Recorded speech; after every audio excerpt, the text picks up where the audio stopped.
Welcome to this week in the world of wrestling. Welcome to TWitWoW, the best wrestling podcast made for wrestling fans, by wrestling fans, on the web. Today, I'm John, that's my cohort in commentary, Ashton, and this is our NXT review.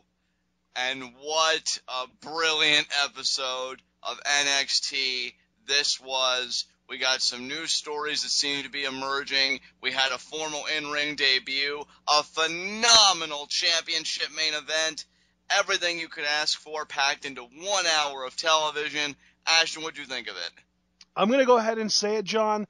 For the first time in weeks, if not months, I can honestly say, and I don't know if it's just the mood that I'm in, or the fact that Lucha Underground kind of had a down week trying to set up for the future, or the fact that NXT is just really hot right now. But for the first time in weeks, like I said, if not months, I can honestly say that I enjoyed a regular, non-live special episode of NXT more than I enjoyed Lucha Underground this week. Now that, my friend, doesn't even say anything bad about Lucha Underground. That just speaks volumes for how good NXT was this week.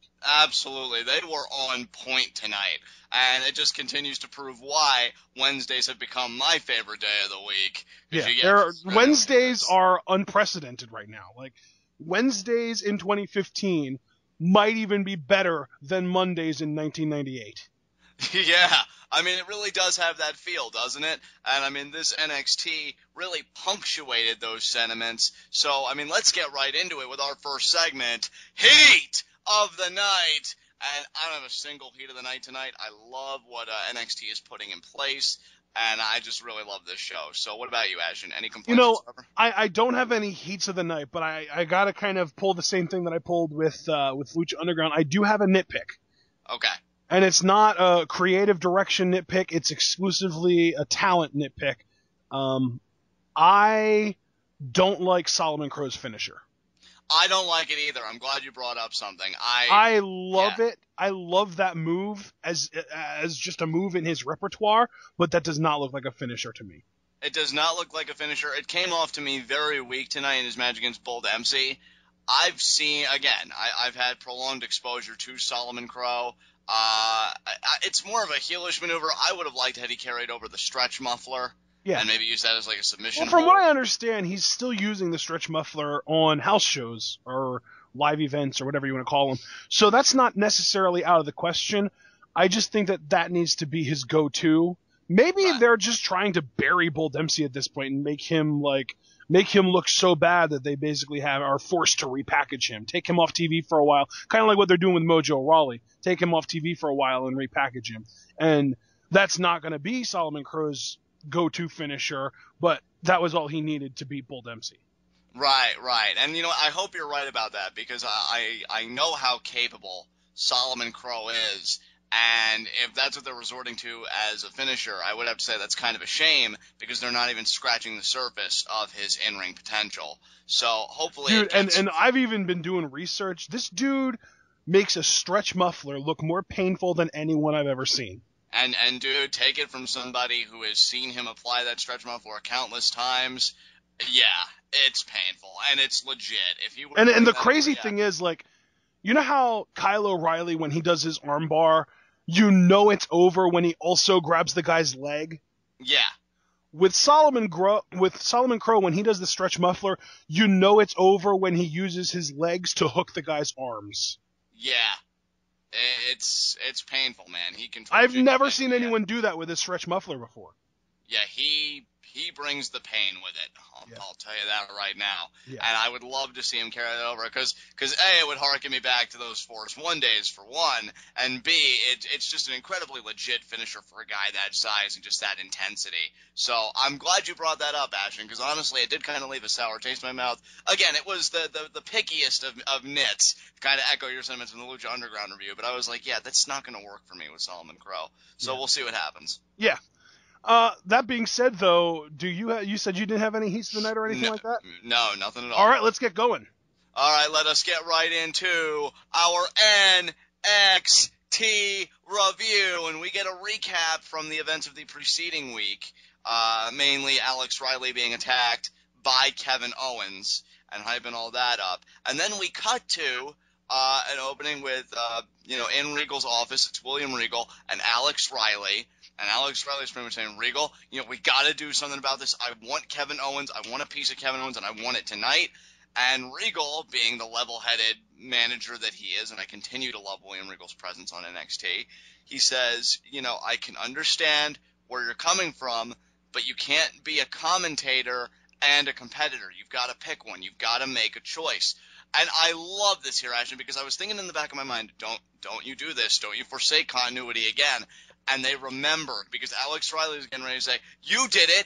I was there. I saw it. I called it. And Regal cut him off, and he said, I know I did. And I haven't been the same since. When I faced Cesaro, he beat me so bad, you notice I haven't competed since. So they actually acknowledged that, yes, Regal did it in his time, and look how it paid off for him. Well, he hasn't competed since, and I believe he also hasn't commentated since. So yeah.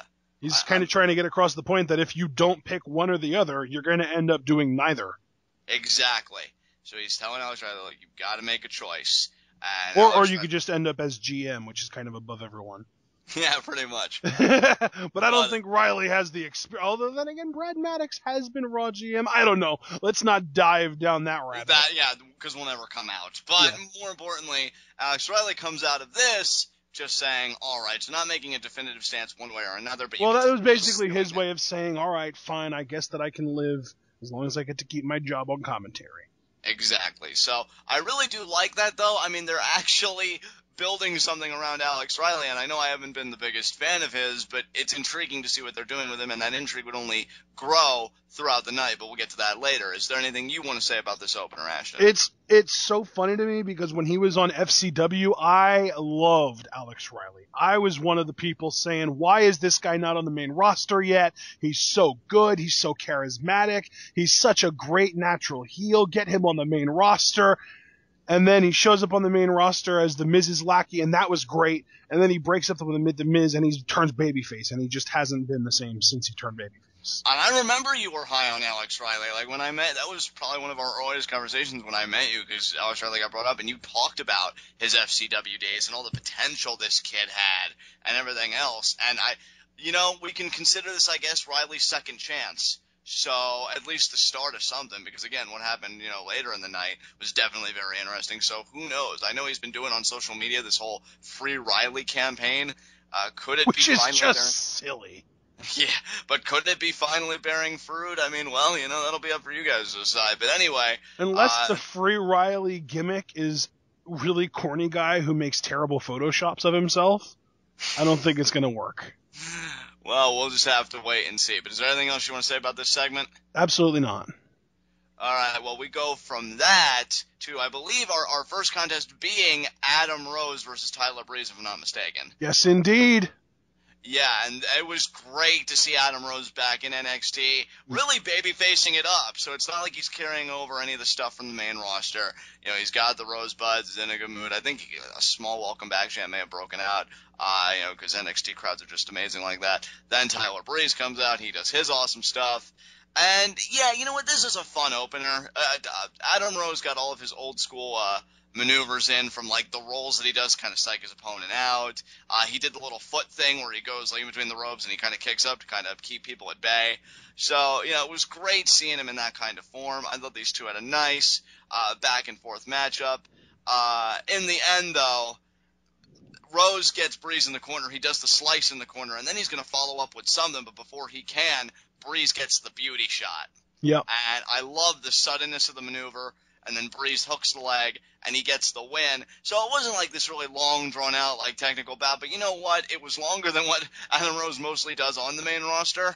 And it was just great seeing him come home. So, good stuff. Yeah, it's a really quite a nice welcome back for Adam Rose. The NXT roster's getting a little bit clogged, though, man. I will say that.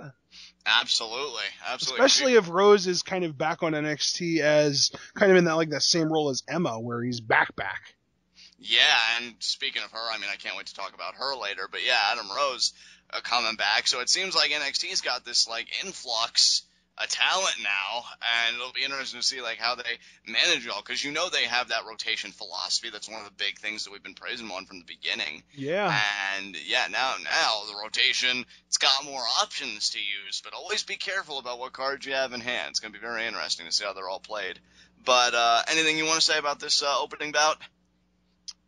No, I just wanted to kind of get across the point that I'm glad Adam Rose is back. It's great to see him be able to finally kind of get his stuff in like he used to be able to on NXT, and maybe the first like 3 matches in WWE before all of his matches became 30-second squash matches and he went undefeated, and then he got pinned by Kane after a chokeslam. Right.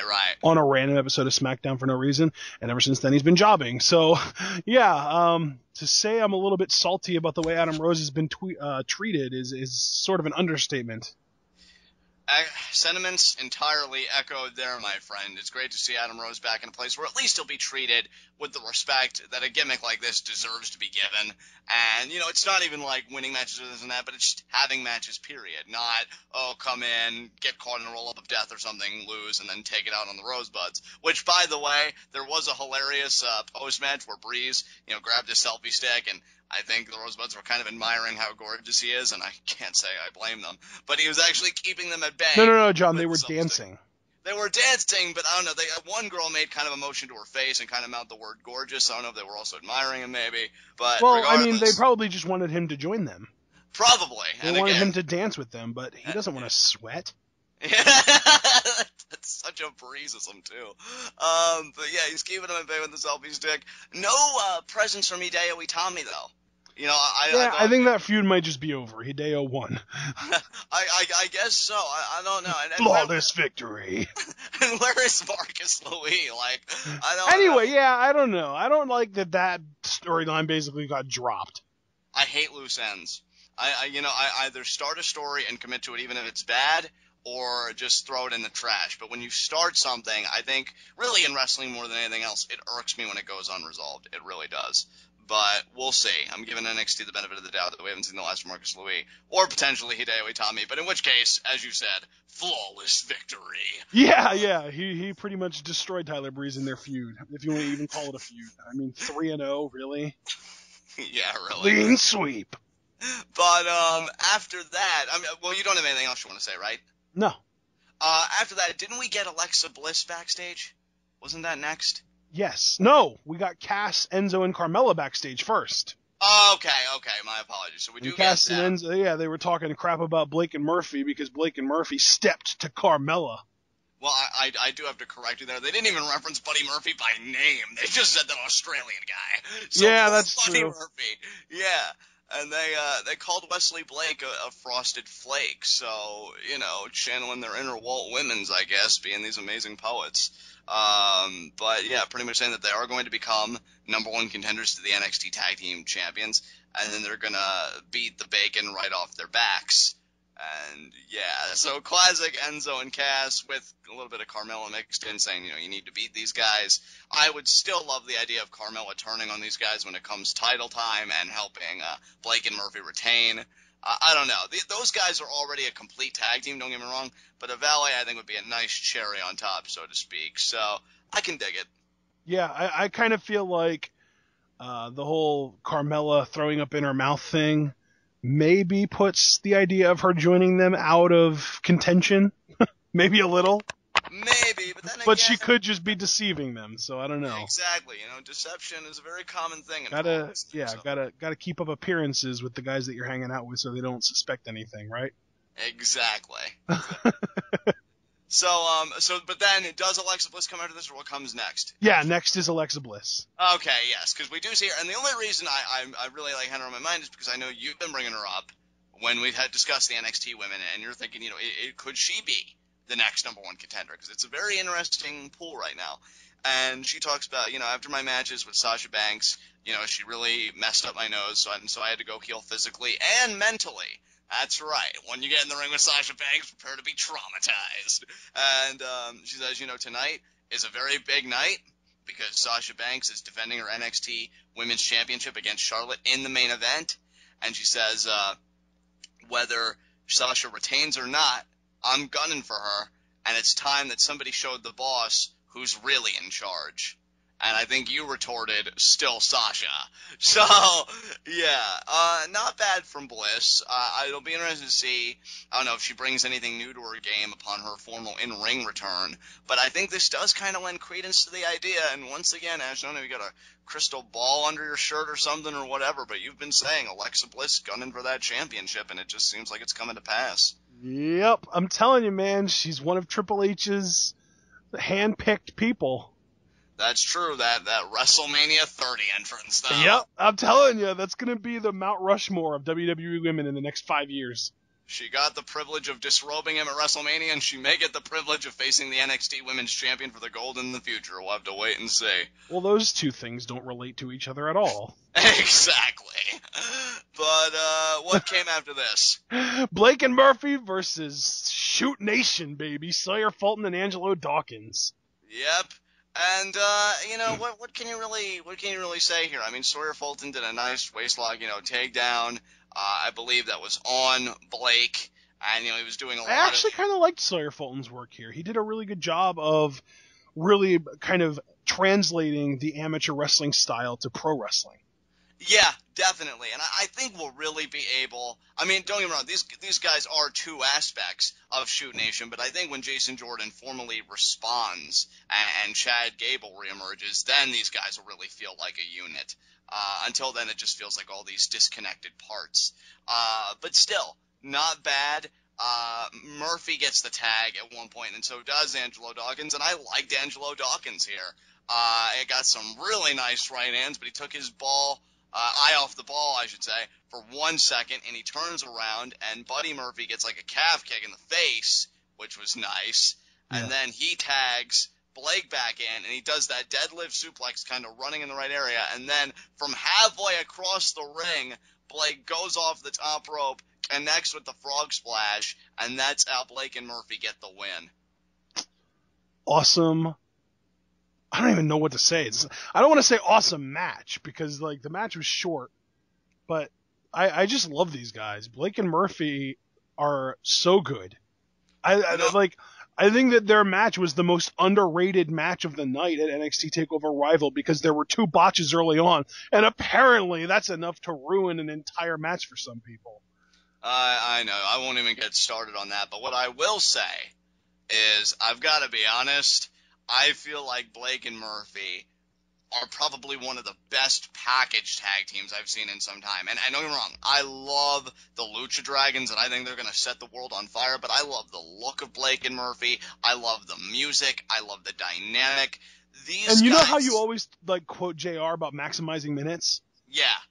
You look at Buddy Murphy. Here's a guy who works short matches, and he only works a percentage of those short matches, and yet he still manages to impress the crap out of me every time.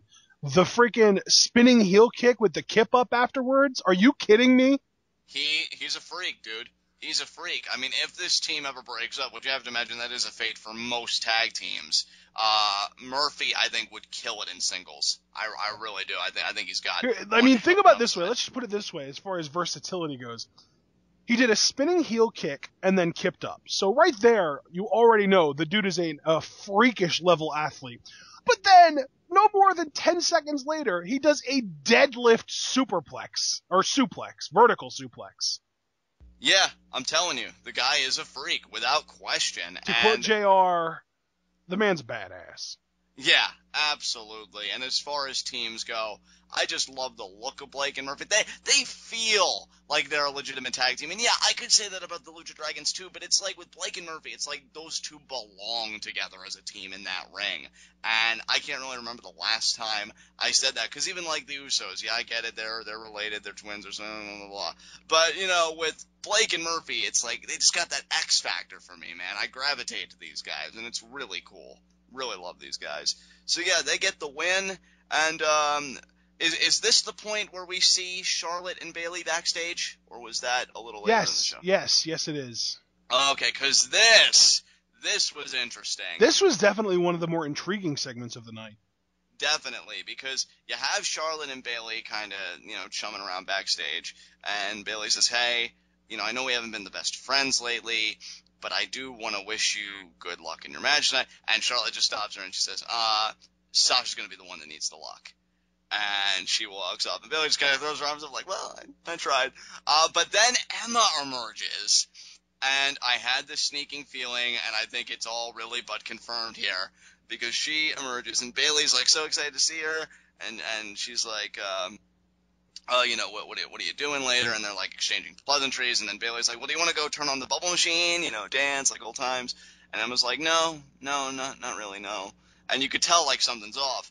And then Bayley says, well, I'm going to go, you know, watch the main event tonight. And she says, oh, you're going to watch that match? You know, the match that you should have been in, and, you know, if you had won at NXT TakeOver Rival, and you didn't because, you know, you're just so focused on being nice and throwing headbands and hugging people.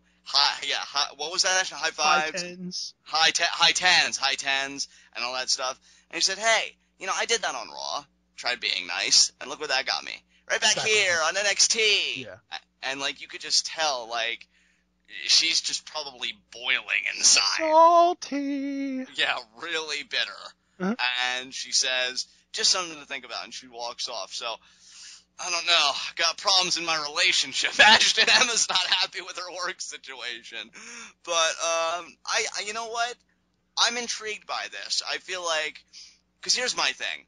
On the main roster, everybody was looking past Emma, and I'm not even kidding. Like, AJ even walked out on her in a tag match. They make her seem like a ditz. They make her seem like she doesn't know what she's doing. Now, with a heel, maybe, you know, she'll do things in NXT. She'll make the splash that I wanted her to make in her first run. You know, she had that great rivalry with Paige, but she never won the championship. And, you know, she never really did anything under this gimmick, and I think that's kind of the story here. And now maybe if she gets an edge to her, like, that's what everybody's talking about lately, though, particularly with the women. Oh, you got to get an edge to you. You got to get an edge to you. And it seems like the big question when you see Emma doing it, you see that Sasha has it, you see that Charlotte has always had it, and Bayley's just kind of left in a limbo because she wants to stay true to herself. But, I mean, obviously you can only do that for so long without any kind of payoff. She wants to be NXT Women's Champion. So while it's great that Emma is doing her own narrative potentially with this turn, I think it contributes to the larger narrative of these two kind of voices, these two kind of positions tugging at Bayley to gain dominance. This idea you got to get an edge to be a champion and staying true to your identity and who you are. So I wonder how that's all going to play out. That really is the narrative that they tell on NXT, though. I mean, even right down to Sami Zayn, the entire story with him trying to win the NXT Championship was he didn't have that killer instinct. Right. It's really, I mean, they're telling the same story across the board. They're just doing it with different people and in slightly different ways, and that's what makes it work. Yeah, definitely. Absolutely. I mean, and as far as Emma goes, I have all the confidence in the world that she can pull off a heel run, considering she kind of started in NXT as a heel. Right, yeah. I mean, when she first showed up on NXT, everyone hated her because she was annoying and she couldn't even do a skinning the cat properly and like all this other stuff. But eventually that kind of grew on people and they started to love her for her quirks when originally they disliked her for her imperfections. Exactly.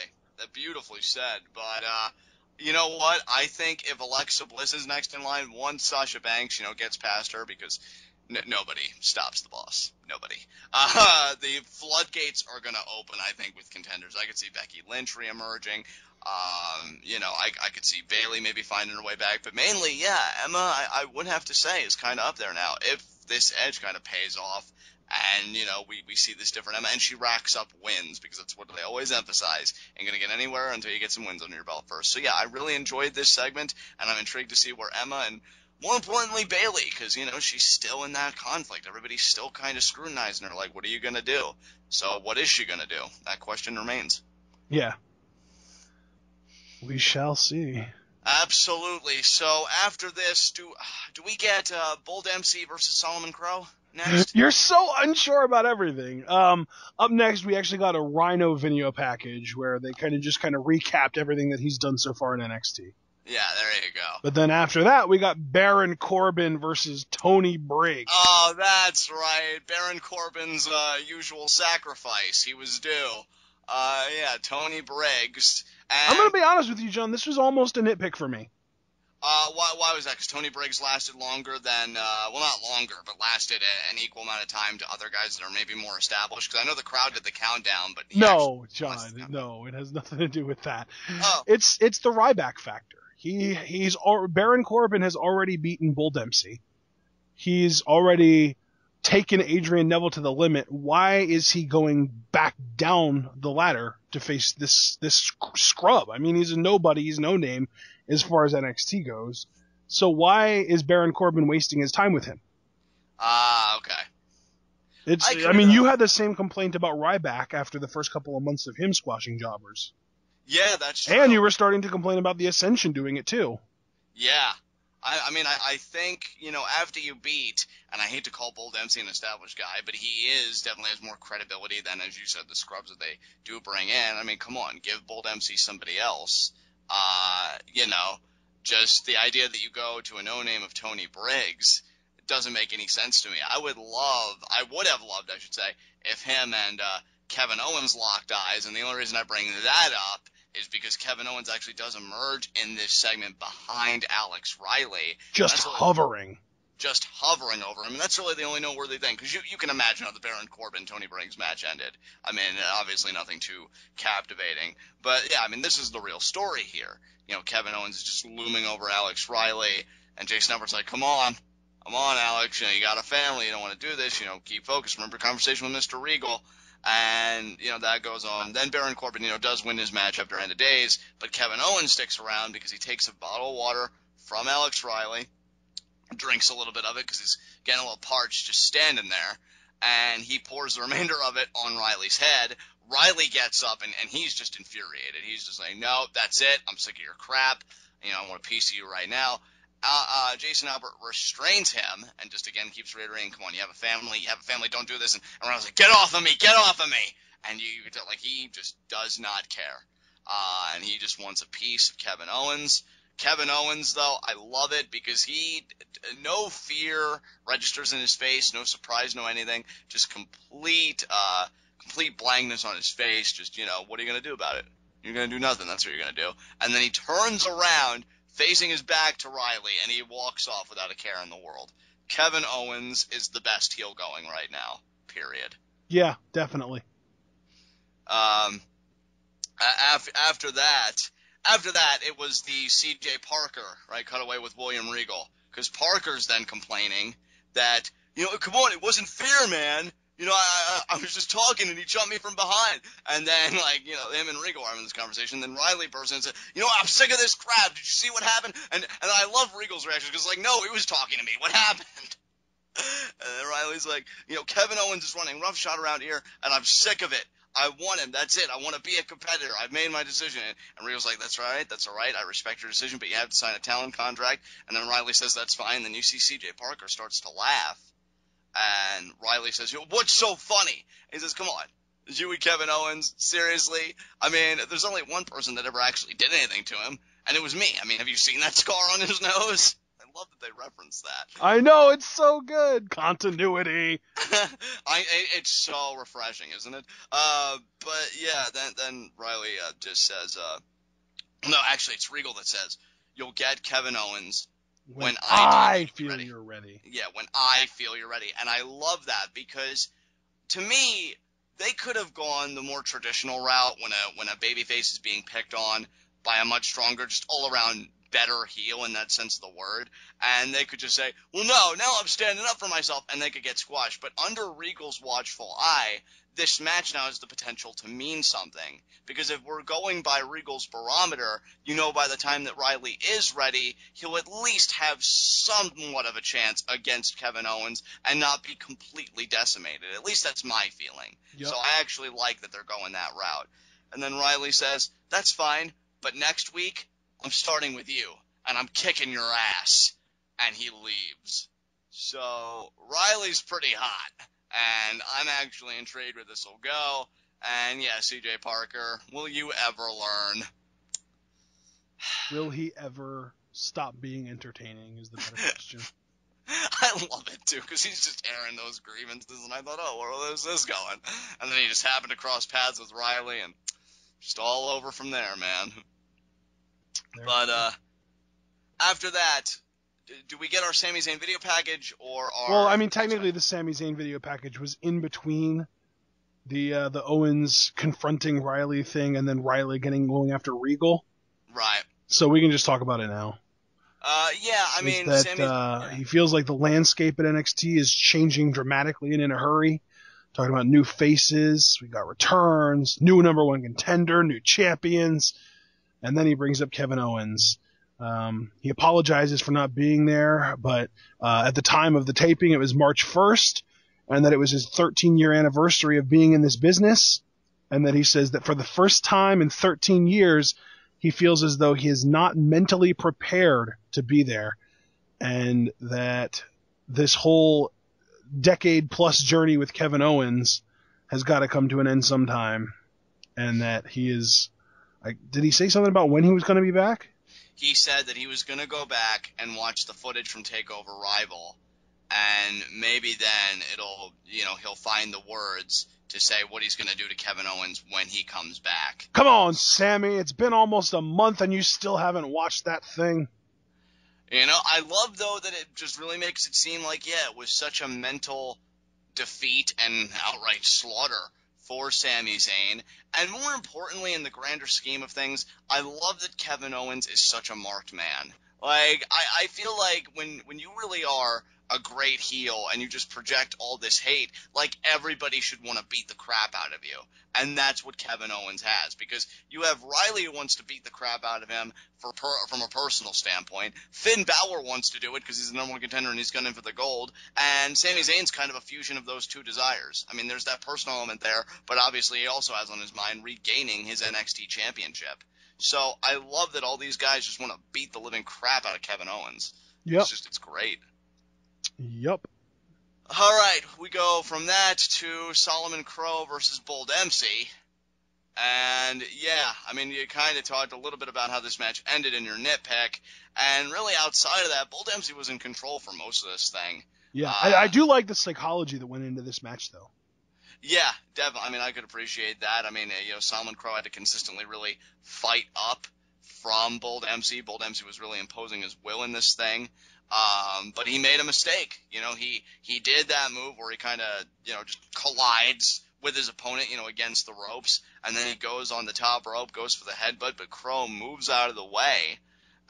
And then he nails like a knee in the corner, kind of like that Shining Wizard knee in the corner that Punk used to do. Yeah. And then he takes Bull Dempsey down, and then he does that slingshot kind of splash off the ropes. And that's how he gets the win. Not a bad matchup, and like you said, psychology was solid.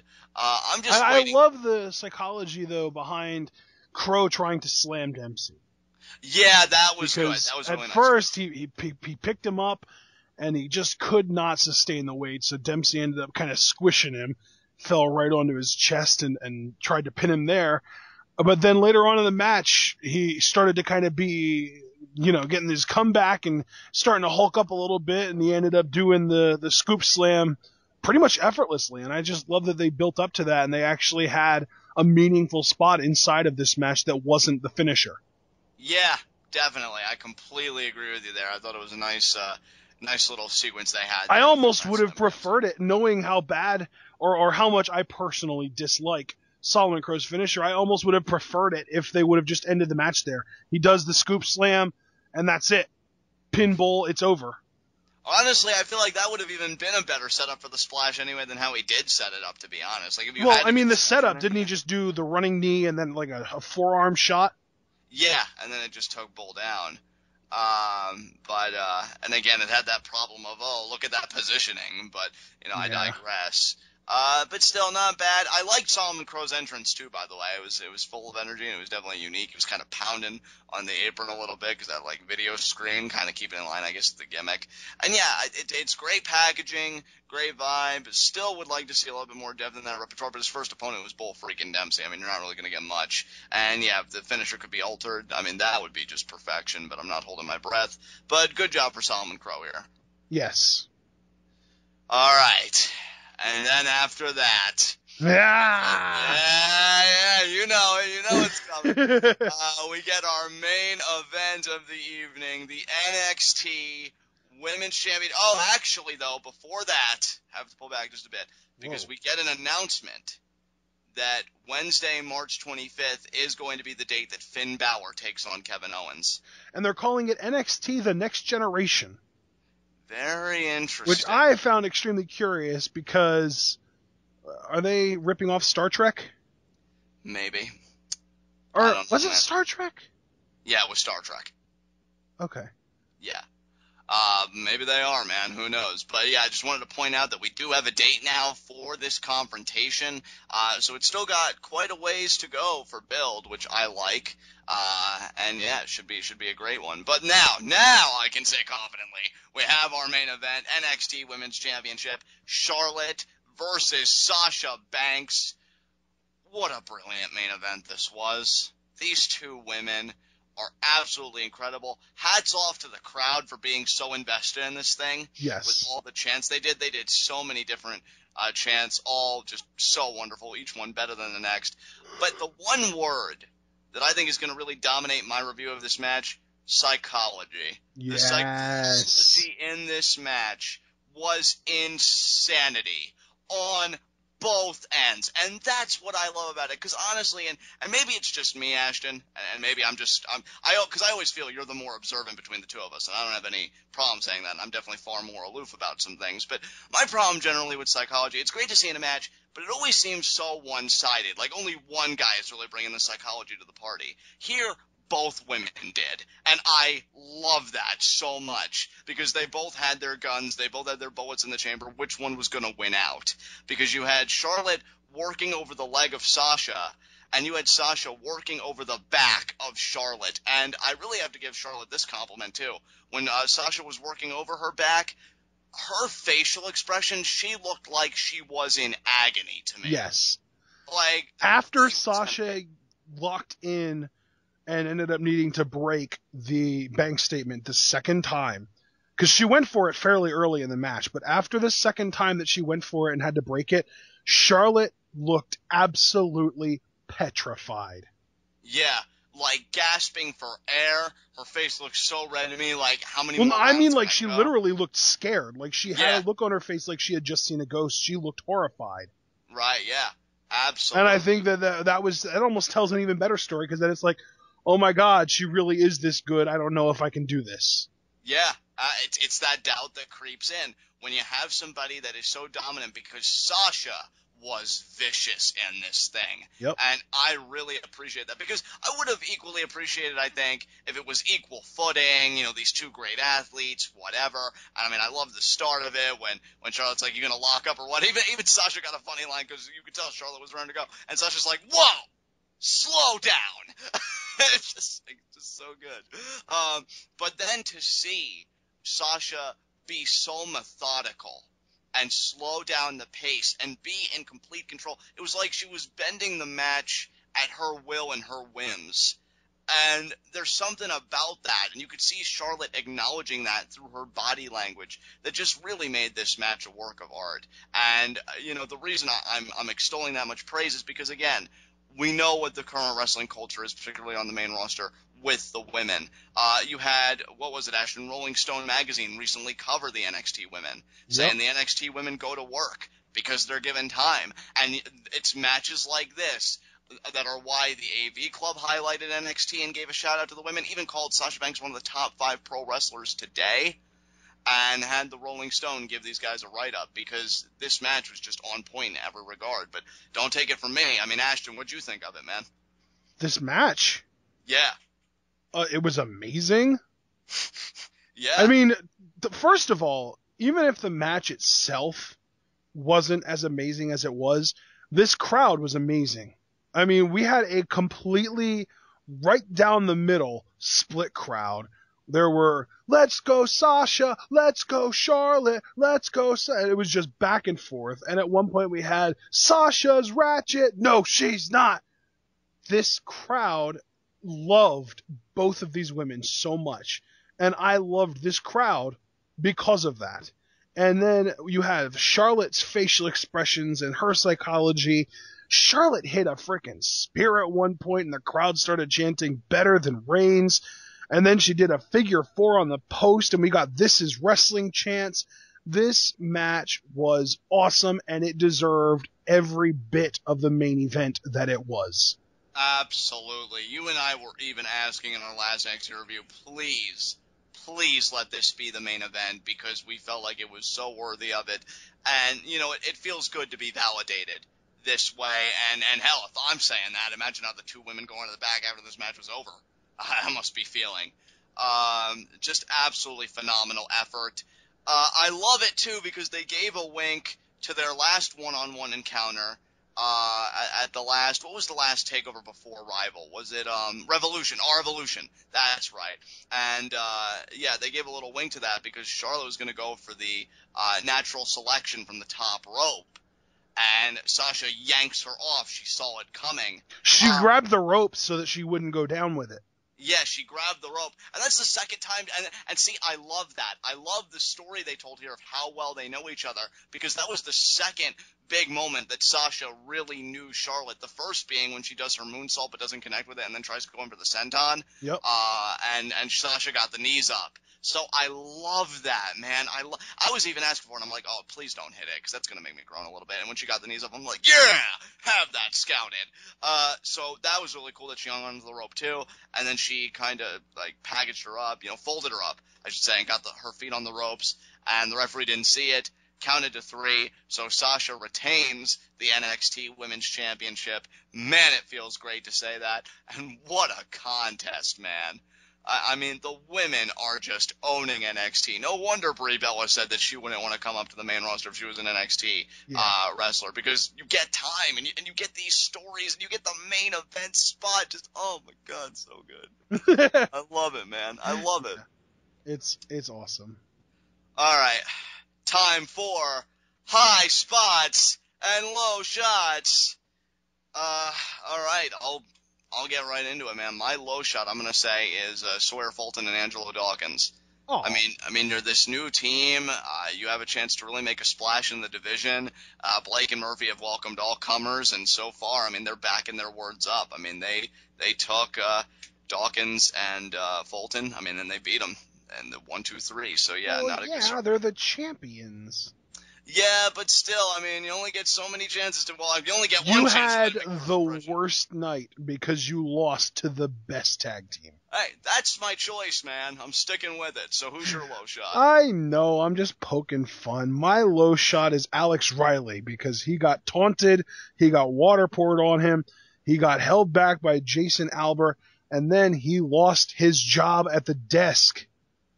Only to gain a job back in the ring. Which he already tried and failed. Yeah, well, we'll see. I mean, again, second chances. We'll see what Riley can make of his. But yeah, indeed. It was a hard night to get there. And you know what? For my high spot, I'm going to do it, man. I'm going to do it. It's not even going to be an honorary. This is my high spot, the main event. Well, I'm going to sign on to you then, because that's the only high spot worth having. I thought you'd take one of the two and I would take the other one, but whatever. Yeah, no, let's just co-sign on this one, because that main event, and when I say main event, I'm grouping the crowd in that too. The entirety of it. Everything. Oh, okay. I like that. Yeah, you know what? Because the crowd was perfect. Commentary gave it respect. The women killed each other. The psychology again. Insanity. It's one thing, and that's why I wanted to group the crowd in it too with my wording of main event. It's one thing to try and be progressive when you say, okay, guys, let's have the women main event our show this week. But you're only as progressive as the people you're presenting it to allow you to be. And the crowd could have easily crapped on this and this and that and the other, and I would have been shocked because I expect a lot more from the NXT audience. But not only did they embrace it, they were ravenous for it. They were interactive with it. They loved it. This is going to go, personally for me, in the annals of just great NXTs. I'm going to smile when I think back on this main event for some time, because these two women killed it. And most importantly, Sasha Banks retained the championship, so haters can suck it. And that's my high spot. Yeah. Sign on to everything you just said, bro. Absolutely. So, with that said, I mean, Ashton, do you have any concluding remarks you want to make about the main event, this episode in general? Like, anything you want to say before I close this out? No. I just really enjoyed this episode of NXT, and I'm looking forward to next week, both Lucha Underground and NXT. I think that Lucha Underground has done a better job of hyping next week, but again, I wouldn't have said that NXT did a better job than Lucha Underground of hyping this week. But alas, I ended up enjoying NXT more, so we shall see. Either way, Wednesdays are the best. Yeah, Wednesdays are the place to be. Trust me on that, guys. But with that said, this has been NXT. This has been TWitWoW, the best wrestling podcast made for wrestling fans, by wrestling fans, on the web today. I'm John. That's my cohort and commentary, Ashton. Guys, be sure to comment and subscribe on YouTube. What did you think of this episode of NXT? Give us all your thoughts and feelings about not only the main event, but who will emerge now as the next number one contender for the NXT Women's Championship. Just a tag team division as well. How do you think Enzo Amore and Big Cass are going to get in that picture? Be sure to take the conversation over to TWitWoW, an amazing pro wrestling group. And also be sure to check out our TWitWoW subreddit and interact with us there and tell us what you think of our product and the shows that we cover. Talk to us, talk to us, talk to us. Say it every time. And we will see you again for our Monday Night Raw review, where the question once again poses itself: what you gonna do when Axelmania runs wild on you? And I have puny arms, so I can't rip my shirt. But what I can do is tell you to tune in and peace out.